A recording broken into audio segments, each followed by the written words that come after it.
everyone, Afi here. Di video kali ini aku pengen ngebahas tentang vitamin C atau vitamin C di dalam skincare. Emang sih aku udah pernah bikin video kayak gini dulu waktu masih ada di Skincare 101-nya Female Daily ya. Tapi kan video itu udah beberapa tahun yang lalu ya, dan namanya ilmu pengetahuan itu kan pasti selalu berkembang. Akunya juga pengalamannya juga nambah, pengetahuannya juga nambah. Jadi aku pikir nggak ada salahnya bikin lagi versi yang lebih up to date, ya kan? Nah, kalau misalnya kalian emang udah lama nih pengen belajar tentang vitamin C di dalam skincare, tonton terus ya video ini. Jadi kalau ditanya apa sih ingredient skincare favorit aku, salah satunya itu aku bisa bilang adalah vitamin C. I just love using vitamin C in my skincare routine karena aku ngerasa kalau kita ketemu produk yang tepat ya, itu tuh bener-bener bisa kelihatan hasilnya sih. Dan vitamin C itu tuh ingredients yang juga punya banyak ya manfaatnya. Jadi bukan cuma kayak untuk mencerahkan aja, karena kan kita biasanya kalau dengar vitamin C itu pasti otomatis mikirnya itu untuk mencerahkan gitu ya, tapi sebenarnya manfaat lainnya itu banyak banget. Jadi vitamin C atau vitamin C itu sebenarnya merupakan salah satu kandungan skincare yang paling banyak risetnya gitu ya. Jadi udah banyak banget penelitiannya, jadi bisa dibilang kayak udah terbukti lah ya memang punya manfaat banyak untuk kulit kita. Vitamin C sendiri itu kan sebenarnya secara natural ada ya di tubuh kita gitu kan, tapi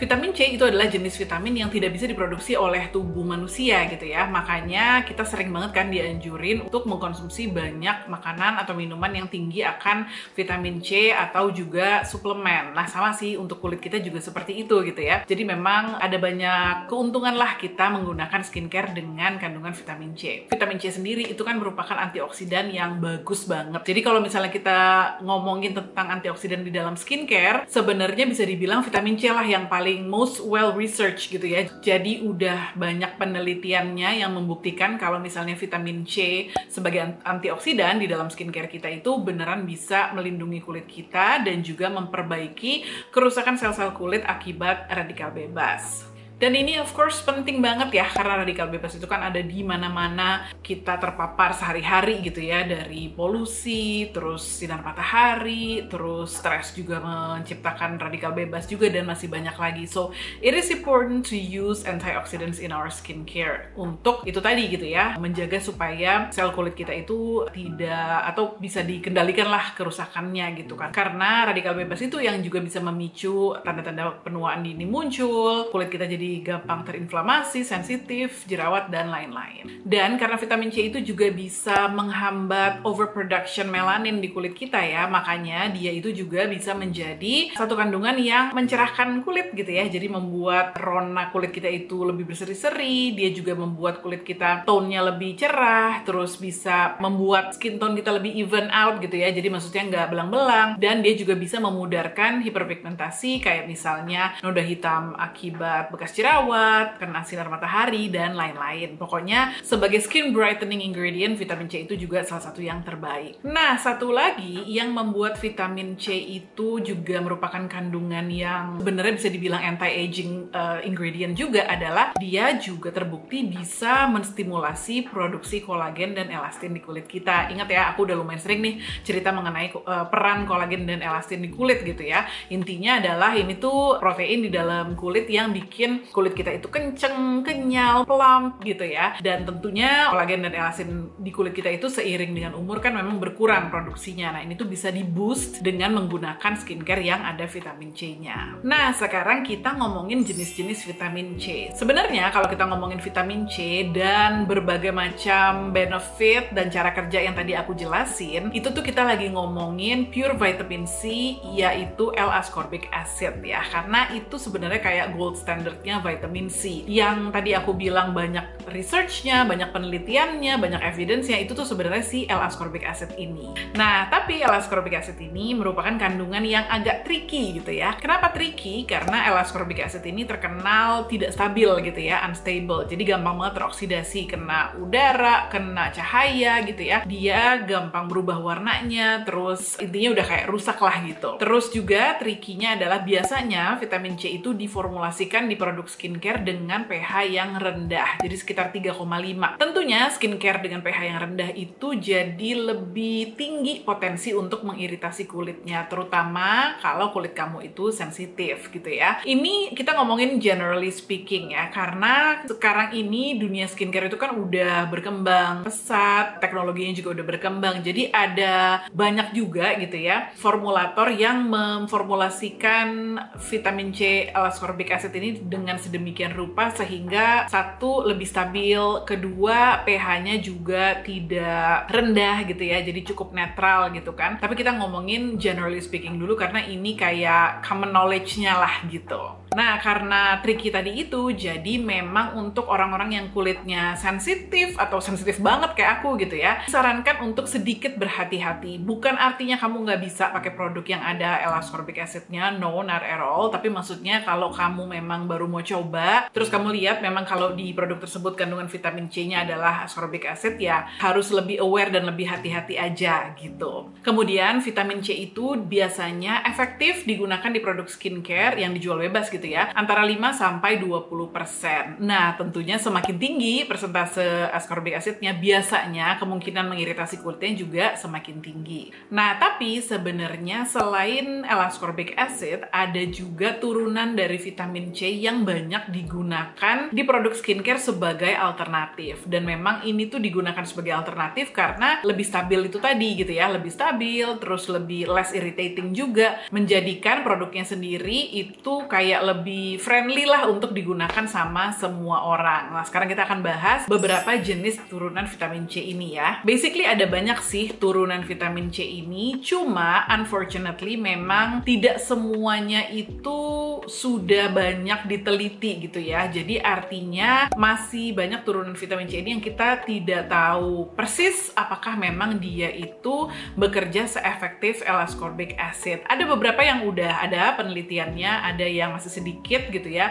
So in general potensinya memang tidak sama atau belum terbukti sama dengan L-ascorbic acid, tapi walaupun dia tidak sepotent L-ascorbic acid bukan berarti tidak ada benefitnya sama sekali ya menggunakan produk dengan turunan vitamin C ini, karena biasanya dalam satu produk itu kan kandungannya nggak cuma satu gitu ya, jadi it's a whole formulation. Jadi biasanya formulator skincare itu udah ngerti banget gitu biasanya misalnya si turunan vitamin C ini dikombinasikan dengan apa sehingga dia memang efektif gitu ya untuk memberikan hasil yang kita harapkan, misalnya untuk mencerahkan atau sebagai antioksidan, dia bisa digabungkan dengan kandungan-kandungan lainnya gitu. Jadi jangan mikir kayak nggak mau maunya pokoknya yang ada ascorbic acid aja, karena kadang-kadang dia bisa aja lebih bagus gitu ya hasil akhirnya, because at the end of the day it's the formulation that matters the most. Nah, apa aja sih nama-nama turunan dari vitamin C? Aku sebutin beberapa ya. Salah satunya ada tetrahexyldecyl ascorbate atau THDA. Kalau kamu inget, aku nge-review Elizabeth Arden vitamin C ceramide. Nah, itu adalah jenis vitamin C yang mereka gunakan gitu ya. Jadi ini tuh memang salah satu vitamin C yang bisa dibilang diunggulkan juga gitu ya, karena memang dia stabil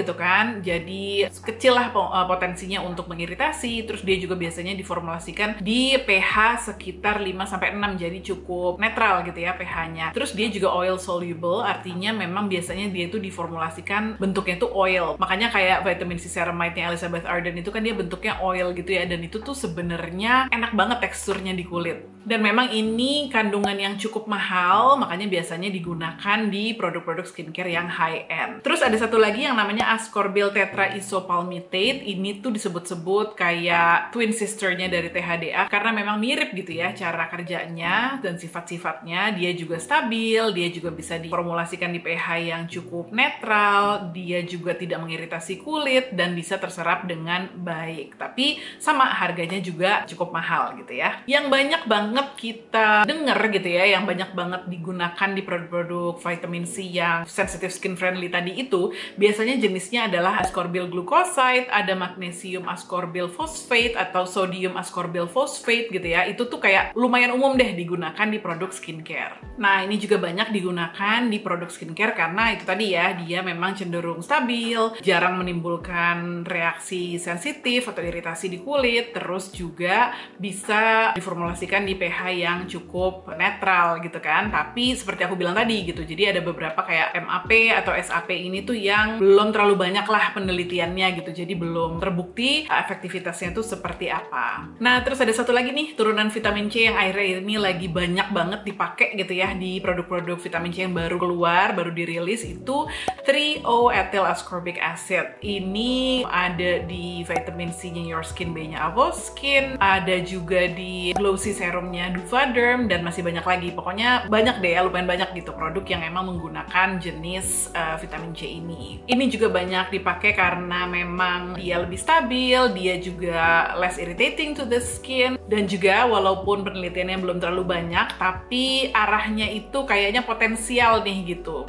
Kandungan ini 3-O-ethyl ascorbic acid ini sebagai alternatif dari ascorbic acid. Biasanya vitamin C itu dimasukkan ke dalam produk skincare bentuknya serum gitu ya, tapi bukan berarti produk lain itu nggak mungkin ada vitamin C-nya. Mungkin banget, karena sekarang ini dia udah dimasukin ke dalam toner, essence, moisturizer juga, masker juga. Tapi memang in general kalau kita mencari yang paling potent biasanya sih di dalam serum gitu ya. Tapi kamu sambil lihat-lihat juga kalau misalnya ternyata ada nih produk essence misalnya atau moisturizer gitu ya yang menyebutkan kalau misalnya mereka pakai I don't know 5% vitamin C misalnya, itu kan udah lumayan potent gitu ya vitamin C-nya. Jadi bisa aja kamu pakai itu dulu gitu sambil lihat hasilnya di kulit kamu. Jadi maksudnya jangan sampai kayak kamu udah pakai moisturizer dengan kandungan vitamin C yang lumayan tinggi terus kamu pakai serumnya lagi, takutnya malah kelebihan gitu ya, maksudnya berlebihan gitu. Jadi sambil lihat-lihat juga. Tapi kalau misalnya tidak disebutkan persentasenya, biasanya sih dia memang minim gitu ya. Jadi maksudnya biasanya mungkin tidak terlalu potent lah gitu. Jadi kita kalau ngomongin produk vitamin C itu in general we are referring to serums. Nah, sebenarnya kapan sih waktu terbaik untuk pakai vitamin C? Basically, vitamin C itu bisa dipakai pagi ataupun malam hari. Tapi memang banyak yang menyarankan pakai vitamin C itu di pagi hari. Kenapa? Karena dia kan merupakan antioksidan tadi itu ya. Dan antioksidan itu fungsinya adalah kayak menangkal efek buruk dari radikal bebas. Dan memang kita lebih banyak ketemu radikal bebasnya itu pada saat pagi hari. Terutama pada saat kita kena sinar matahari, polusi, dan lain-lain. That's why it's recommended also to use it in the morning. Jadi kalau aku sih memang lebih senang pakai vitamin C itu di pagi hari dan sebelum pakai sunscreen gitu ya, karena memang sunscreen merupakan protection. Vitamin C-nya ini kayak ngebantu lah untuk lebih bagus lagi protection terhadap sinar matahari dan radikal bebasnya. Nah, pakainya di urutan mana? Karena kita tuh sekarang anggaplah ngomonginnya lagi serum ya, of course pakainya di urutan serum. Tapi lebih amannya lagi itu kamu lihat di instruksi pemakaian di masing-masing produk, karena produk itu bener-bener beda banget gitu ya, beda-beda banget. Ada yang disaraninnya makainya langsung begitu habis cuci muka, ada yang habis toner, ada yang setelah essence atau setelah toner, macam-macam banget. Jadi sebaiknya sih ikutin aja petunjuk pemakaian di produk yang lagi kamu gunakan. Vitamin C itu nggak boleh digabung sama kandungan apa ya? Nah, pasti kamu ada yang nanya nih ya soal ini.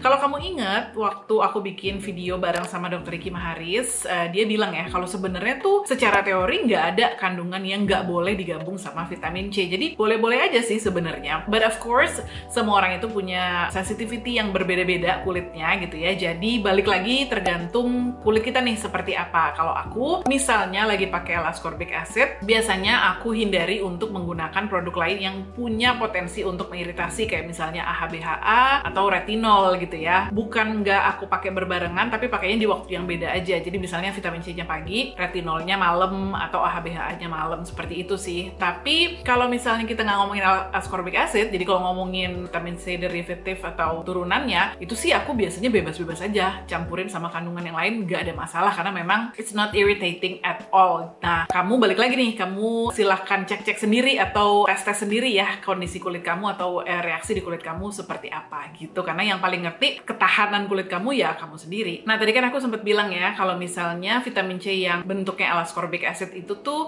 kadang-kadang di kulit yang sensitif itu berpotensi untuk bikin iritasi. Sebenarnya kayak gimana sih tanda-tanda iritasinya? Biasanya itu ada kayak rasa perih atau merah kulitnya, atau kalau in extreme case gitu ya, mungkin rasanya tuh kayak agak-agak burning gitu kan. In my case, karena kulit aku sensitif sensitif banget, biasanya 1-2 kali pemakaian itu belum ada kerasa apa-apa, biasanya enak-enak aja. Tapi setelah kayak 3 kali, 4 kali, itu baru kerasa tuh setelahnya, setelah aku pakai vitamin C-nya dan aku pakai produk lain, itu rasanya perih banget dan perihnya tuh nggak hilang-hilang gitu ya. Jadi karena efeknya di kulit orang beda-beda, jadi ada sedikit tips dari aku gimana caranya kita menggunakan vitamin C kalau memang kita belum pernah pakai sebelumnya. Jadi anggaplah kita pemula gitu ya. Sekarang gimana sih cara kita pakai vitamin C kalau kita pemula? Gimana caranya supaya aman nih gitu. Yang pertama tentunya adalah kenali dulu jenis kulit kamu dan juga kondisi kulit kamu serta masalah kulit kamu yang mau kamu targetin gitu ya. Kira-kira cocoknya pakai vitamin C yang seperti apa nih? Kalau menurutku, kalau tipe kulit kamu tuh bukan yang sensitif, sebenarnya sih nggak apa-apa banget kamu cari produk yang ada L-ascorbic acid. After all, seperti aku bilang tadi, itu adalah jenis vitamin C yang bisa dibilang paling potent lah gitu ya. Jadi kalau misalnya kamu nemu